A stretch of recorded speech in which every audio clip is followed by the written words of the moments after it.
नमस्कार. Marathi big boss या कार्यक्रमामध्ये आपलं स्वागत. या कार्यक्रमाच्या माध्यमातून मुख्यतः मराठी समाजामध्ये जो न्यूनगंड आहे किंवा जो गैरसमज निर्माण करण्यात आलेला आहे तो दूर करण्याचा प्रयत्न आपण करत असतो आणि त्यासाठी आपण भेटत असतो ते उद्योग क्षेत्रातल्या उत्तुंग अशा व्यक्तिमत्वांना ज्यांनी राष्ट्रीय आणि आंतरराष्ट्रीय स्तरावर आपल्या उद्योगाचा ठसा उमटवला आहे. याच अंतर्गत आज आपण भेटणार आहोत ते बाबा कल्याणी यांना. पद्मभूषण बाबा कल्याणी भारतीय उद्योजकांमध्ये आदरानं घेतलं जाणारं नाव. भारत फोर्ज या कंपनीच्या माध्यमातून फोर्जिंगच्या उद्योगाला बाबा कल्याणी यांनी आंतरराष्ट्रीय बाजारपेठ मिळवून दिली. युरोपियन उद्योगांनी भारतीय उद्योजक म्हणून बाबा कल्याणी यांची आणि त्यांच्या उत्पादनांची अनेकदा हेटाळणी केली.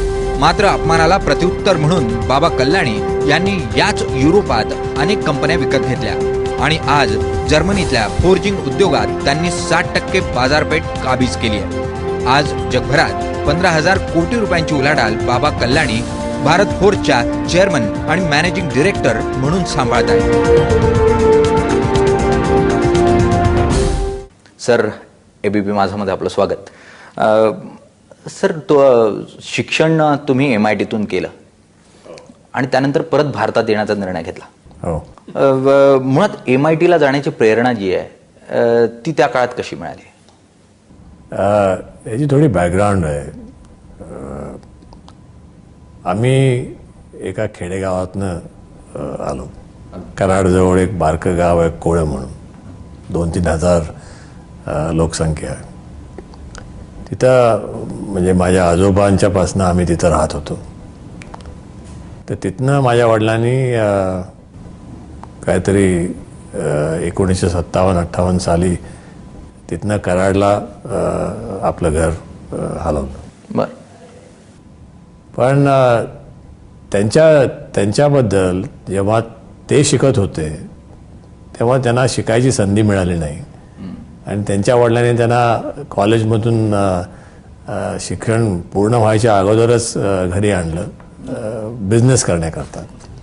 तर त्यांना त्यांची खूप इच्छा होती की त्यांच्या मुलांनी उच्च शिक्षण घ्यावं, सगळ्यात चांगल्या शिक्षण संस्थेत जाऊन शिक्षण घ्यावं. त्यामुळं खरं म्हणजे त्यांनी पुश केलं आणि त्यामुळे मी MITमध्ये गेलो. MITच्या अगोदर मी बिट्स पिलानीला होतो आणि बिट्स पिलानीचा प्रवास, कारण त्या काळात IIT बद्दलचं पण आकर्षण तसं भरपूर असायचं. तर काय झालं की एक तर मी लहानपणापासून बोर्डिंग शाळेत होतो, म्हणजे वयाच्या 7 वर्षापासून.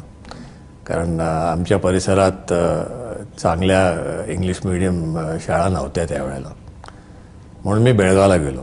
बेळगावमध्ये मी किंग जॉर्ज स्कूल, एक डिफेन्सची शाळा आहे, म्हणजे डिफेन्स ऑफिसर्सच्या मुलांच्यासाठी आणि डिफेन्स पर्सनलच्या मुलांच्यासाठी. आणि ते 6-7% काहीतरी सिव्हिलियन घेतात, त्या 6-7% मी होतो. तर तिथं माझं शिक्षण झालं. त्यावेळेला त्या शाळेत सिनियर केम्ब्रिज कोर्स असायचा. ते इंग्लिश शाळा होती, इंग्रजांनी सुरू केलेली. तर सिनियर केम्ब्रिजचा कोर्स डिसेंबरमध्ये संपायचा. तर त्यावेळेला म्हणजे अशी एक परिस्थिती झाली की 1964 साली जेव्हा माझं शिक्षण संपलं, 1965ला ॲडमिशन घ्यायचं होतं इंजिनिअरिंग कॉलेज का. त्यावेळेला 5 वर्षाचा कोर्स असायचा. नॉर्मली तुम्ही शाळेतनं बाहेर गेला म्हणजे तुम्ही FY BSc करायचं, म्हणजे फर्स्ट इयर ग्रॅज्युएशन. म्हणजे फर्ग्युसन कॉलेजमध्ये किंवा इकडं तिकडं. पण ते मला करायला नाही लागलं, कारण सिनियर केम्ब्रिज केल्यानंतर ते डायरेक्टली तुम्ही जाऊ शकता. म्हणून त्यामुळं मी पिलानीला गेलो. सर, मुळात घरातला जो व्यापार होता तो हळदीचा. हो, म्हणजे बेसिकली माझे आजोबा एक हळद किंग म्हणून त्यांचं नाव होतं. ते सांगलीच्या बाजारात बरेचसे व्यापार करायचे. पण माझ्या वडिलांनी हा व्यापार सोडून दिला. म्हणजे त्यांनी फक्त शेतीकडं लक्ष घातलं. आमचं शेत फार मोठं नव्हतं, बारकं शेत, काहीतरी 40-50 एकर कराडच्या भागात. कराडच्या भागात. तर तिथनं आमची सुरुवात झाली. सर, पण मग निलकंठरावांनी मुळात फोर्जिंगच्या बिझनेसमध्ये तुम्ही आलात. शेती हळदीचा व्यापार आणि त्यातून अगदी फोर्जिंगच्या बिझनेसकडे. तसं फोर्जिंग म्हटलं तर आपण मराठीत लोहार काम अशा स्वरूपात त्याला बघतो. लोहार कामच आहे, अगदी लोहार कामात. मग या कामाकडे वळण्याचा निर्णय तो कसा घेतला गेला? त्याची प्रेरणा शंतनुराव किर्लोस्करांनी दिली. तर किर्लोस्करांच्या आणि आमच्या घराण्याचा संबंध फार पूर्वीपासून आहे. ते किर्लोस्करवाडी आणि कराडमध्ये फक्त 18 मैलाचं अंतर आहे. तर जेव्हा ते किर्लोस्करवाडीत राहायचे आणि पुण्याला यायचे तेव्हा ते नेहमी आमच्या घराला भेट देऊन जायचे. माझ्या वडिलांचा त्यांचा संबंध फार चांगला आणि फार पूर्वीपासून होता. तर त्यांच्या प्रेरणेमुळं माझ्या वडिलांनी ठरवलं की हे शेतीतनं बाहेर पडून आपण पुढं तर काय प्रोग्रेस करायचा असला तर आपण इंडस्ट्रीकडे बघायला पाहिजे. आणि म्हणून ह्या मॅन्युफॅक्चरिंग इंडस्ट्रीमध्ये ते आले. आणि फोर्जिंग ह्या कारणामुळं की त्यावेळेला किर्लोस्कर ऑइल इंजिन्स करायचे पुण्यात अगदी, आणि त्याला फोर्जिंग लागतात. हो, त्यामुळे ते फोर्जिंगची सुरुवात झाली. माझ्या वडिलांना फोर्जिंग म्हणून काय माहिती नव्हतं. हे 1964च्या हे 1962 साली सुरू झालं. ओके. आणि 1964ला त्यावेळेला सगळं लायसन्सिंग सिस्टम होती. तुम्हाला भारत सरकारकडनं लायसन्स घ्यायला 2-3 वर्ष लागायची. म्हणजे फार कॉम्प्लिकेटेड प्रोसेस होता त्यावेळेला. सगळं कंट्रोल्ड होतं. आणि इक्विपमेंट आणायला इम्पोर्ट लायसन्स लागायचा. तुम्हाला बँकेकडनं कर्ज घ्यायला फार लांबलचक प्रोसेस असायचा. ते फार कचकटीचं काम होतं. हे सगळं करायला 3-4 वर्ष लागली. सर, त्यावेळेला निलकंठरावांनी जी ही संस्था उभी केली त्यावेळेला कितीची गुंतवणूक या व्यवसायात सुरुवातीच्या काळात केली होती? सुरुवातीला टोटल गुंतवणूक म्हणजे मला वाटतं माझ्या वडिलांनी काहीतरी एक 5-10 लाख रुपयाची केली असणार पूर्ण व्यवसायामध्ये. अगदी बारका होता. पण मग त्यांना शेअर कॅपिटल जमा करायला लागलं. आणि त्यांची बऱ्याच शेतकऱ्यांची ओळख होती कारण ते शेती व्यवसायात फार मोठ्या प्रमाणावर काम करायचे. हे लँड डेव्हलपमेंट बँकेचे चेअरमन होते. यशवंतराव चव्हाण यांचे म्हणजे जवळचे संबंध असायचे त्यावेळेला. तर ते बऱ्याचशा हे म्हणजे आपण प्रोग्रेसिव्ह शेतकरी जेव्हा त्यावेळेला म्हणतो हे कराड, कोल्हापूर, बारामती या सगळ्या वेस्टर्न महाराष्ट्रामध्ये त्या बऱ्याचशा लोकांची ओळख होती. तर त्यांनी शेअर कॅपिटल या सगळ्या शेतकऱ्यांच्याकडनं गोळा केलं. अगदी म्हणजे हा अत्यंत सुरुवातीचा प्रयोग आहे शेअर कॅपिटल अशा स्वरूपामध्ये जमा म्हणजे ते मुंबईला आणि अहमदाबाद इकडे तिकडे गेले नाही जिथं नॉर्मली लोक जातात शेअर कॅपिटल गोळा करायला. अशा स्वरूपामध्ये शेअर कॅपिटल जमा करण्याचा अत्यंत युनिक असा प्रयोग त्या काळातला होता. त्यानंतर इतरांनी अनेक प्रयोग केले, ते गुजरातीत झाले. पण सर, तुम्ही 72च्या टप्प्यामध्ये परत आलात आणि या व्यवसायाला तुम्ही जॉईन केलं. मुख्यतः वडिलांनी सुरू केलेला व्यवसाय आणि त्यामध्ये मग मुलाचं पदार्पण म्हटलं की थोडीशी एक चाचर असं एक वातावरण असतं. तर त्यावेळेला कसा रिस्पॉन्स होता कंपनीतल्या लोकांकडून तुम्हाला? ते वातावरण नेहमीच असतं. पण त्यात अशी सिच्युएशन होती की कंपनी फार बारकी होती त्यावेळेला. आमची कंपनीची टोटल उलाढाल अबाउट 3-4 कोटी रुपयाची होती वर्षाला. आणि हा धंदा जो आहे हा जरी लोहार कामाचा धंदा असला तरी हा बराच टेक्निकल धंदा आहे. ह्यात टेक्निकल नॉलेज किंवा तंत्रज्ञान, इंजिनिअरिंग नॉलेज, सिस्टम वगैरे वगैरे ह्याचं बराच प्रयोग करायला लागतो आपल्याला. तर एक तर मी इंजिनियर होतो, दुसरं एक फार चांगल्या अशा युनिव्हर्सिटीतनं इंजिनिअरिंग केलेलं. त्यामुळं माझं बॅकग्राऊंड अगदी सुटेबल होतं. आणि मला जेव्हा मी जॉईन झालं तेव्हा मी एक सेल्समॅन म्हणून जॉईन झालो. मला 500 रुपये पगार असायचा महिन्याला. पण 1 वर्षाच्या आत मी फॅक्टरीचा जनरल मॅनेजर झालो. पण त्याला ते कारण असं आहे की मला प्रत्येक वेळेला वाटायचं की आपण काहीतरी चेंज करू शकतो, सुधारणा करू शकतो. आणि माझ्या वडिलांनी माझ्यावर विश्वास ठेवला आणि त्यामुळं हे आपण करू शकलो. आणि मग फार भरभराट म्हणजे बराच प्रोग्रेस झाला पुढच्या 10 वर्षात. 1972 ते 1980-82 पर्यंत. त्या काळामध्ये शंतनुराव किर्लोस्कर चेअरमन होते कंपनीचे. आमच्या कंपनीचे ते 18 वर्ष चेअरमन होते. अगदी त्यांचं मुळात या कंपनीच्या उभारणीमध्ये आणि तुमच्या विकासामध्ये त्यांचं योगदान कसं बघता तुम्ही? फार मोठं योगदान आहे. त्यावेळेला म्हणजे माझ्या वडिलांना असं टेक्निकल बॅकग्राऊंड काही नसल्यामुळं पण ते फर्स्ट जनरेशन एंटरप्रेनर आहेत. अगदी म्हणजे जसे फर्स्ट इंडियामध्ये जे आपण म्हणतो ना फर्स्ट जनरेशन एंटरप्रेनर्स, की जिद्द, कसोटी, म्हणजे प्रयत्न करायची ताकद आणि कधी हार मानायची नाही कुठल्याही गोष्टी.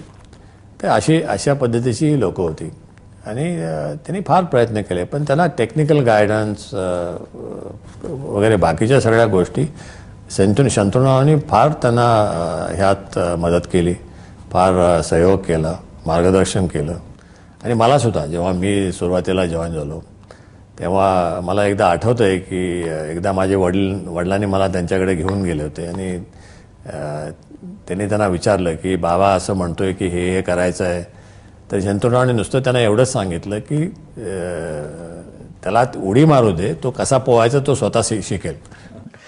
सर, तुम्ही 72च्या टप्प्यात आलात, वर्षभरात जनरल मॅनेजर झालात आणि त्याचबरोबर तुम्ही उद्योगाचा जो उलाढाल होती ती डबल केली. 3.5 प्रत्येक वर्षी डबल केली. अगदी म्हणजे 5 वर्ष ते प्रत्येक वर्षी डबल होत गेली. साधारण 3 कोटीचा बिझनेस तुम्ही 20 कोटीपर्यंत पोहोचवण्यात तुम्हाला 6 झाले, 6चे 12 झाले, 12चे 24 झाले, 24चे 48 झाले. सर, त्याच्यानंतरच्या टप्प्यात ज्या वेळेला 80च्या दशकात आपण आलो आणि भारत फोर्जनं व्यापार हा आंतरराष्ट्रीय पातळीवर वाढवण्याचा निर्णय घेतला, त्या काळामध्ये निलकंठरावांनी मोठे प्रयत्न केले आणि व्यापार वाढत गेला. त्या टप्प्यामध्ये कशा स्वरूपाच्या अडचणी मुख्यतः आल्या? आम्ही त्यावेळेला म्हणजे आम्हाला एक्सपोर्ट मार्केटमध्ये जायचं होतं. म्हणजे आंतरराष्ट्रीय बाजारपेठेत आम्हाला माल विकायचा होता. आमची अशी समजूत होती त्यावेळेला की आपल्याकडं लेबर किंवा म्हणजे एम्प्लॉयमेंट कॉस्ट फार कमी आहे. तेव्हा जनरली पगार 1000, 1500, 2000 असे असायचे. आत्तासारखे 30 आणि 40,000 महिन्याला नसायचे. तेव्हा आपल्याला असं वाटायचं की एवढा कमी पगार आहे तर आपण कम्पेरेटिव्ह होऊ शकतो. पण काही वर्षानंतर म्हणजे 10 वर्षानंतर आम्हाला हे समजलं की ही आमची सगळ्यात मोठी चूक होती की नुसत्या लो लेबर कॉस्टवर तुम्ही कम्पेरेटिव्ह होऊ शकत नाही.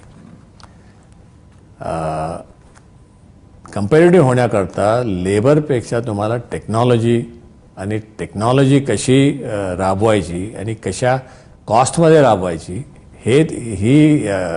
ह्याचं कौशल्य तुम्हाला यायला पाहिजे.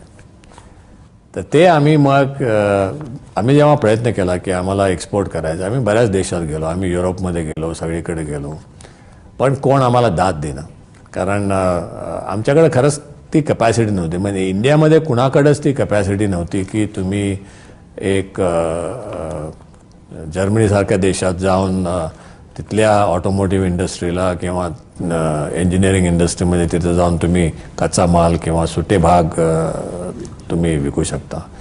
तुमच्याकडे ती केपेबिलिटी नव्हती क्वालिटी निर्माण करायची. तुम्ही 1-2 पार्ट्स करू शकत असता, पण हजारो पार्ट्स त्याच क्वालिटीचे करायचे असले तर ते तंत्रज्ञान आपल्याकडे नव्हतं. कारण आपलं बिझनेस मॉडेल इंडियामध्ये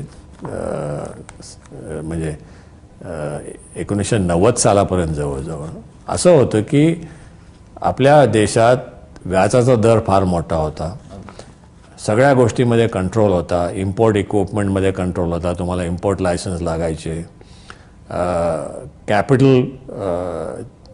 कॅपिटलची फार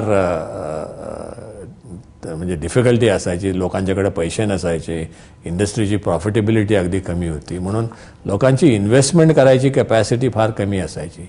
तर बिझनेस मॉडेल असं होतं की कमीत कमी खर्चात तुम्ही उत्पादन कसं करू शकता जास्तीत जास्त माणसं वापरून. म्हणजे कारण माणसांची किंमत एवढी नसायची, सो जास्तीत जास्त माणसं वापरून कमीत कमी कॅपिटलमध्ये तुम्ही कसं उत्पादन करू शकता. तर हे उत्पादन मग सगळं मॅन्युअल वर्कवर असायचं, मॅन्युअल स्किल्स.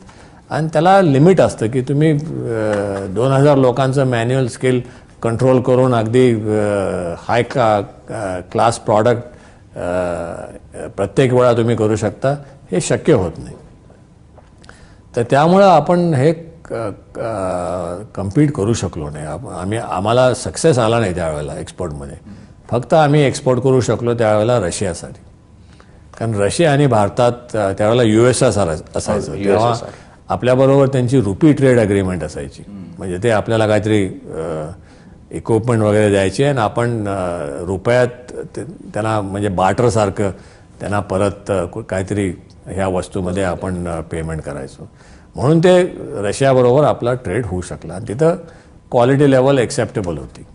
सर, पण 95च्या टप्प्यामध्ये तुम्ही यशस्वी प्रयत्न केले आणि एक्सपोर्ट यशस्वी करून दाखवलं तुम्ही, आणि त्या काळात खूप अडचणी आल्या पण तुम्हाला मार्केट मिळवताना. तर कशा स्वरूपामध्ये युरोपियन मार्केटचा रेस्पॉन्स होता तुमच्या प्रॉडक्टला किंवा भारतीय उद्योजक म्हणून तुम्हाला? आम्ही 2 गोष्टी केल्या. पहिल्या म्हणजे आमच्या ह्या एक्सपिरियन्समुळं आम्ही इथं आमचं सगळं बिझनेस मॉडेल उलटं करून टाकलं. म्हणजे आम्ही हाय टेक्नॉलॉजीमध्ये इन्व्हेस्टमेंट केली. सगळे इंजिनियर्स जास्ती किंवा टेक्निकल मॅनपॉवर जास्ती वाढवली आणि टेक्निकल कॅपॅसिटी वाढवली. हे आम्ही आमच्या स्वतःच्या बळावर केलं. ही झाली म्हणजे ग्राउंड लेवलची रियालिटी. मग आम्ही युरोपमध्ये गेलो आणि आम्हाला वाटलं की आता आपल्याकडं त्यांच्यासारखंच तंत्रज्ञान आहे, त्यांच्यासारखीच यंत्रसामुग्री आहे किंवा त्यांच्याच केपेबिलिटीची लोकं आहेत, तर आपण हे करू शकतो. पण जेव्हा आम्ही सुरुवातीला गेलो त्यावेळेला म्हणजे शर्टाची कॉलर देऊन बाहेर फेकायच्या ऐवजी सगळं त्यांनी केलं. अशी समजूत होती की ह्या युरोपियन देशात की इंडियामध्ये मॅन्युफॅक्चरिंग करायची कुवत नाही आहे आणि Indian manufacturing quality, specially engineered products ज्याला आपण म्हणतो, ती क्वालिटी वर्ल्ड स्टँडर्डच्या तुम्ही जर हे केली, कम्पेअर केली तर अगदी खालची आहे. तर हे आम्हाला फार खटकलं. म्हणजे मला स्वतःला हे फार खटकलं.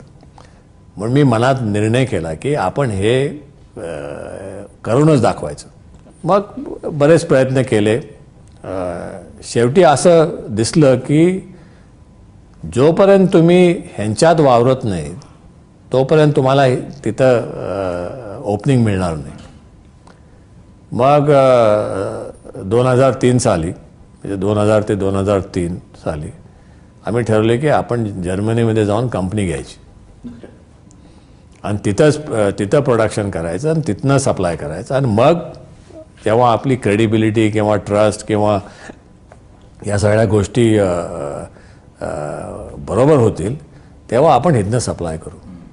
आणि ती आमची स्ट्रॅटेजी अगदी बरोबर झाली. कारण जेव्हा आम्ही हे केलं तेव्हा जर्मन कंपनींना सुद्धा आश्चर्य वाटलं की Indian manufacturing, Indian company, Indian माणसं आपल्या देशात येऊन एक टेक्नॉलॉजी बेस्ड मॅन्युफॅक्चरिंग कंपनी चालवू शकतात आणि चांगली चालवू शकतात.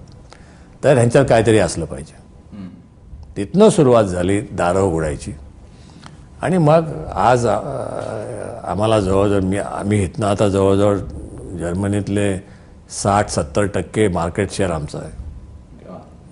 म्हणजे प्रत्येक ट्रकमध्ये क्रँकशाफ्ट, ॲक्सल बीम आम्ही इथनं सप्लाय करतो आज. सर, एकीकडे जर्मनीत जाऊन पहिली कंपनी टेक ओव्हर करणं आणि आज जवळजवळ पूर्ण जगाच्या पाठीवरच्या प्रत्येक खंडामध्ये तुमच्या कंपनीचा ब्रँड अस्तित्वात असणं, हा जो प्रवास आहे मुख्यतः तो कशा स्वरूपात झाला? कारण चायना आज एक बिगेस्ट कॉम्पिटिटर म्हणून समोर येताना पाहायला मिळते जागतिक बाजारात.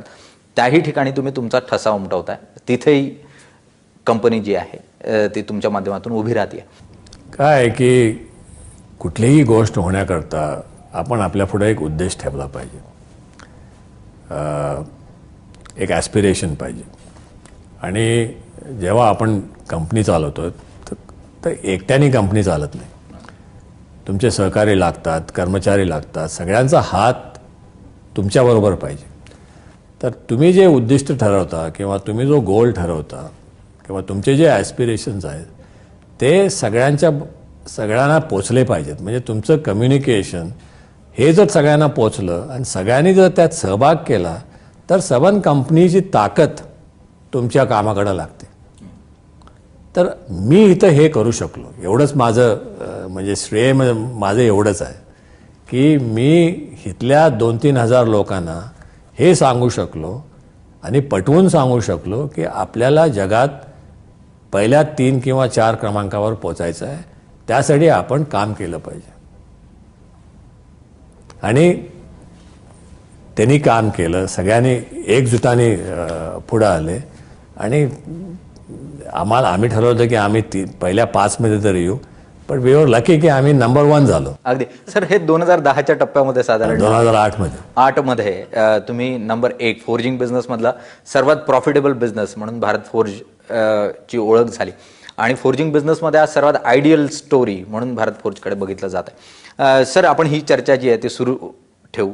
सुरुवात ते अगदी जगातली नंबर 1 कंपनी पर्यंतचा प्रवास जो आहे तो आम्ही तुमच्याकडून ऐकून घेतोय आणि तुमचा काय सल्ला आहे नव्या पिढीला तेही जाणून घेऊ. पण त्या अगोदर घेऊ एक छोटासा ब्रेक. बघत रहा मराठी बिग बॉस.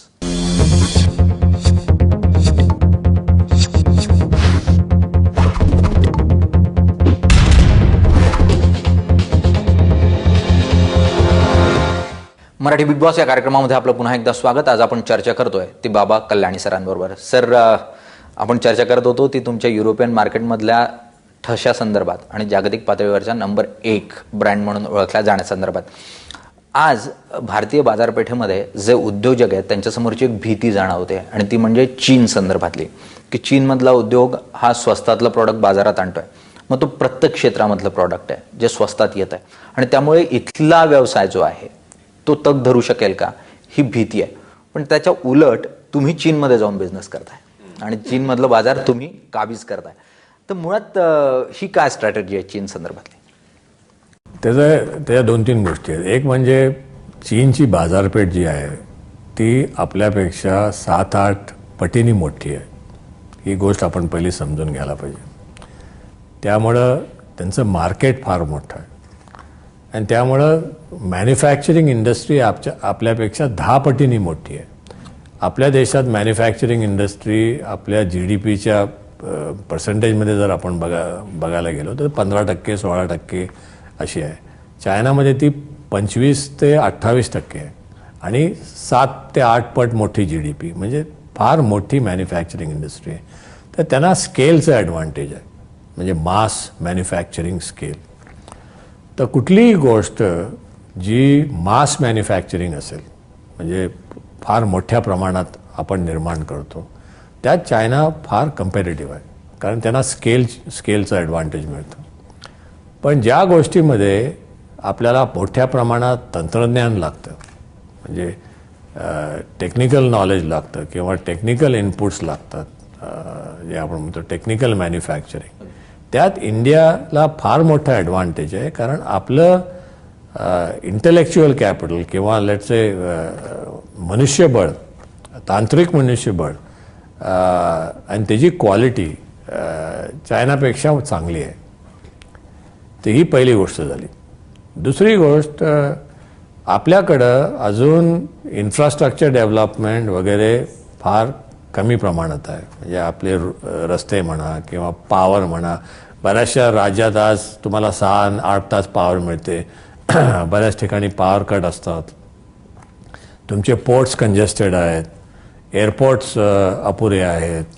तर ह्या सगळ्या इन्फ्रास्ट्रक्चरमुळं, अपुऱ्या इन्फ्रास्ट्रक्चरमुळं तुमची कॉस्ट वाढते काही गोष्ट करण्याकरता. चायनामध्ये आता इन्फ्रास्ट्रक्चर फार मोठ्या प्रमाणात सुधारलेलं आहे. त्यामुळे त्यांची काम करण्याची एफिशियन्सी वाढायला लागलेली आहे. म्हणून आपल्याला मास मॅन्युफॅक्चर्ड प्रॉडक्ट्समध्ये चायनाशी कम्पीट करणं अवघड जाणार आहे. म्हणून आपलं लक्ष जास्ती करून अशा गोष्टीकडे जायला पाहिजे की जिथं टेक्निकल नॉलेज किंवा टेक्नॉलॉजी ही मोठ्या प्रमाणात चालते. म्हणून आमच्या बिझनेसमध्ये टेक्नॉलॉजी फार मोठ्या प्रमाणात लागते, म्हणून आम्ही चायनाशी कम्पीट करू शकतो. अगदी. पण जे आत्ता भारतीय बाजारपेठेतलं चित्र आहे, आपल्याला कुठं दिसतंय भारतीय बाजार जाताना? कारण एकीकडे मॅन्युफॅक्चरिंग सेक्टर हे निगेटिव्ह ग्रोथ करत असल्याचं चित्र गेल्या काळामध्ये आपल्याला पाहायला मिळालं. रेटिंग एजन्सीज सातत्यानं भारतीय इकॉनॉमीला डाऊनग्रेड करताना पाहायला मिळतं. आणि अशा स्वरूपात तुम्ही कुठे बघताय भारतीय उद्योगाला आंतरराष्ट्रीय बाजारामध्ये? म्हणजे माझं थिंकिंग असं आहे की भारतात आज जे आपल्याला चित्र दिसतं हे चित्र फार मोठ्या प्रमाणात बदलणार आहे. ओके. आपण जर 2020 किंवा 2025 समजा एक 10-12 वर्षाचा काळ जर आपण जर पुढे गेलो, फास्ट फॉरवर्ड केला, तर आपल्याला असं चित्र दिसेल की आपलीसुद्धा इकॉनॉमी फार मोठी झालेली आहे. म्हणजे चीन एवढी मोठी होणार नाही, पण फार मोठी झालेली आहे. म्हणजे आजपेक्षा एक 3 पट किंवा 4 पट अशी मोठी होईल. ओके. आणि मॅन्युफॅक्चरिंग इंडस्ट्री फार मोठ्या प्रमाणात वाढणार आहे. आणि मॅन्युफॅक्चरिंग इंडस्ट्रीमध्ये जास्ती वाढ होणार आहे स्मॉल आणि मीडियम सेक्टर इंडस्ट्री, म्हणजे जे आपण SMME सेक्टर जी म्हणतो, जिथं जसं जर्मनीमध्ये आपण बघतो टेक्नोक्रॅट एंटरप्रेनर्स.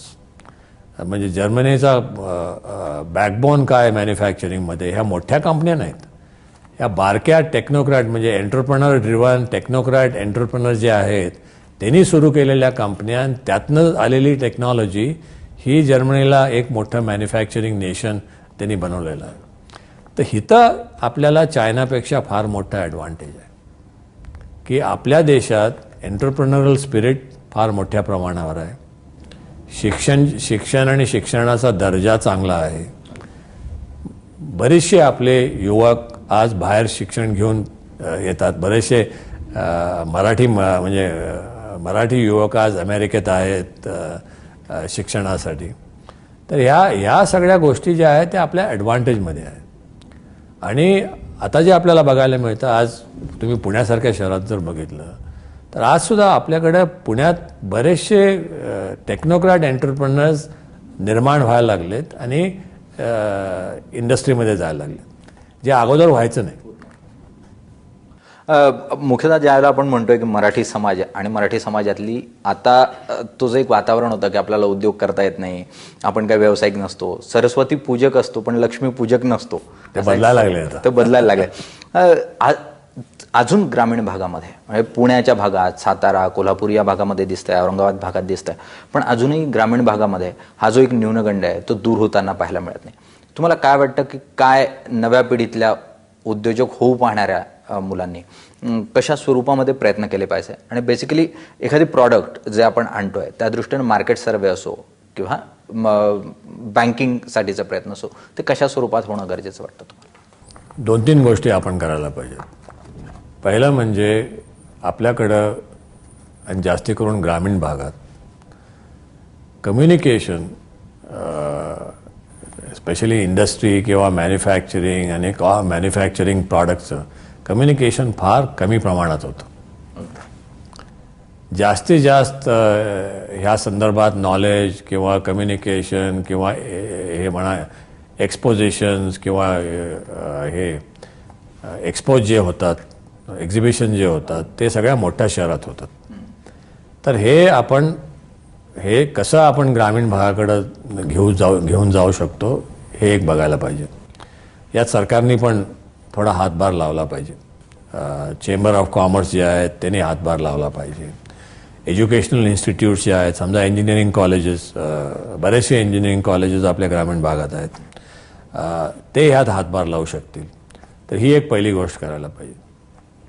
दुसरी गोष्ट, जगात आजकाल बऱ्याचशा देशात म्हणजे चीन, युरोप, सिंगापूर, थायलंड, बऱ्याचशा देशात स्मॉल आणि मीडियम सेक्टर इंडस्ट्रीसाठी एक्झिबिशन्स असतात, जिथं बऱ्याचशा नव्या आयडियाज, नव्या टेक्नॉलॉजीज, हे स्मॉल इंडस्ट्री किंवा मीडियम सेक्टर इंडस्ट्री काय निर्माण करतं ह्याचं प्रदर्शन असतं.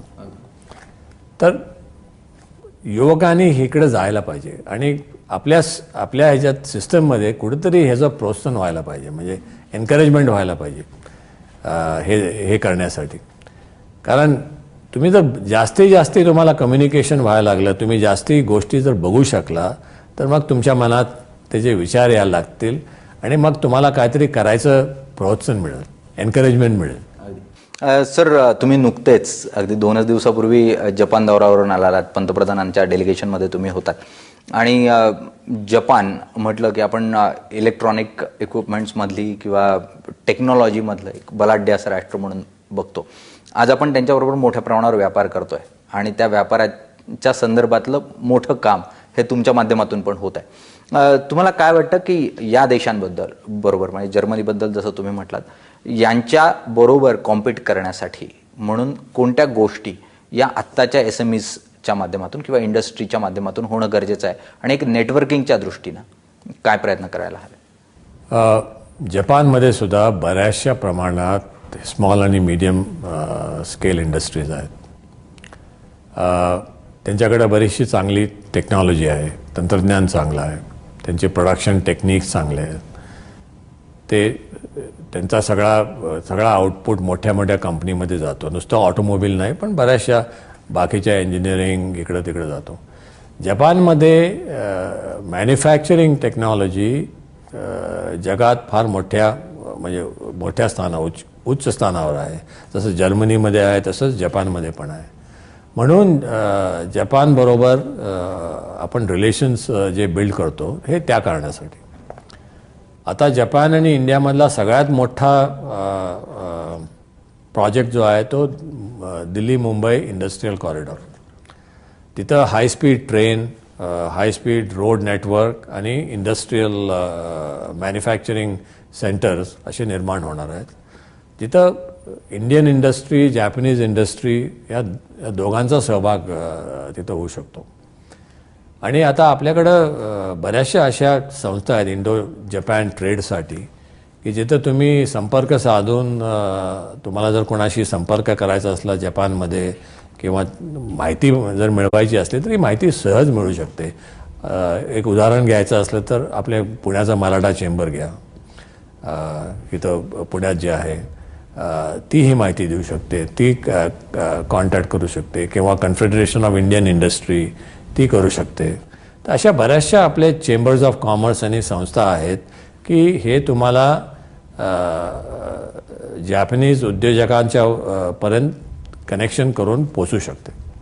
सर, आज आपण जी वेळ दिलीत मराठी बिग बॉस या कार्यक्रमासाठी त्यासाठी धन्यवाद. सरने स्पष्ट सल्ला दिला आहे की प्रयत्न करायला शिका. ग्रामीण भागापर्यंत जर आपण या कल्पना पोहोचवू शकलो छोट्या उद्योगाच्या, स्मॉल स्केल इंडस्ट्री संदर्भातल्या, तर निश्चितच महाराष्ट्रामध्ये ग्रामीण भागामध्ये उद्योजकता वाढवायला मदत होऊ शकेल. आणि जो मूळ एक न्यूनगंड होता मराठी माणसातला गेल्या काळातला की आपल्याला उद्योजक होता येत नाही, तो आता कमी होतोय, खूप मोठ्या प्रमाणावर कमी होतोय. आणि म्हणूनच जे टेक्नोक्रॅट्स आहेत ते उद्योजक म्हणून मोठ्या प्रमाणावर पुणे असो किंवा औरंगाबाद, नागपूर या भागामध्ये समोर येताना पाहायला मिळत आहे. आणि तेच आपलं बलस्थान आहे, त्याच्या माध्यमातून आपण उद्योग जगतामध्ये स्वतःचं स्थान हे निर्माण करू शकू. सर, धन्यवाद.